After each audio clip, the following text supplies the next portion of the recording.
Arrête-toi une seconde. Ne continue pas à défiler. Écoute bien, parce que ce que tu vas entendre maintenant pourrait changer complètement ta façon d'étudier. Luca étudie 12 heures par jour. Il veille tard, relit ses cours, surligne chaque page, encore et encore. Pourtant, ses résultats restent moyens. Aurélien, lui, étudie 2 fois moins.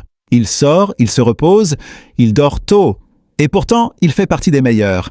Alors dis-moi, comment c'est possible? Aurélien, lui, est-il plus intelligent? Non. Luca manque-t-il de discipline? Absolument pas. La vraie différence entre eux n'est pas l'effort, mais la méthode. Sois honnête avec toi-même. Combien de fois as-tu passé des heures à réviser, à relire, à surligner, avec l'impression d'être productif? Puis le jour de l'examen, ton esprit devient vide, comme si tu n'avais jamais étudié. Ce sentiment est frustrant, presque injuste. Mais écoute bien, ce n'est pas de ta faute. Le problème ne vient ni de ton intelligence, ni de ta motivation.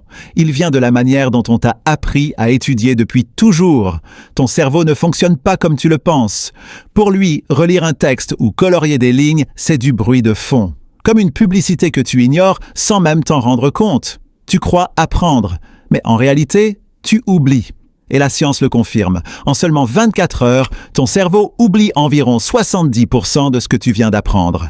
Après quelques jours, il ne reste presque rien. Après une semaine, c'est comme si tu n'avais jamais étudié. C'est ce qu'on appelle la courbe de l'oubli. Un ennemi invisible qui efface tes efforts pendant que tu crois progresser. Mais voici la bonne nouvelle. Il est possible de battre ce système. Les étudiants japonais l'ont compris depuis longtemps. Ils ne travaillent pas forcément plus, mais ils travaillent mieux. Et voici 3 méthodes simples, puissantes et prouvées scientifiquement que tu peux commencer dès aujourd'hui. Première méthode, la récupération active. Au lieu de relire passivement, ferme ton cahier. Prends une feuille blanche et essaie de te souvenir de tout ce que tu viens d'apprendre. Oui, ce sera difficile. Tu vas bloquer, oublier, hésiter. Mais c'est exactement ce processus qui renforce ta mémoire. Ton cerveau apprend en cherchant activement l'information, pas en la regardant sans effort. Chaque tentative de rappel renforce les connexions dans ton cerveau. Deuxième méthode, progresser par petites étapes. N'essaie plus d'apprendre tout en une seule fois. Divise ton travail en petites sessions quotidiennes. Ton cerveau a une limite. Après un certain temps, ta concentration chute et tout ce que tu continues à lire devient presque inutile. Mais si tu avances un peu chaque jour, sans surcharge, tu construis une compréhension solide et durable. C'est la puissance de la régularité. De petits efforts répétés deviennent, avec le temps, des résultats énormes. Troisième méthode, la répétition espacée. Révise au bon moment, après 24 heures, puis 3 jours, puis 1 semaine, puis 1 mois. Chaque révision agit comme un renforcement.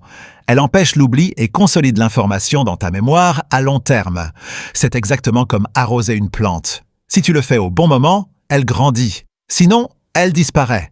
Les étudiants performants ne laissent rien au hasard. Ils révisent intelligemment et arrivent aux examens avec confiance.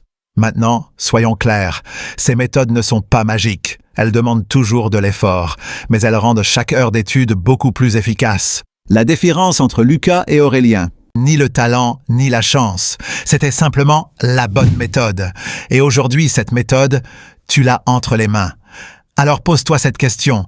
Vas-tu continuer comme avant ou décider de changer dès maintenant? Choisis une seule méthode, applique-la aujourd'hui, pas demain, parce que ceux qui réussissent ne regardent pas seulement, ils passent à l'action.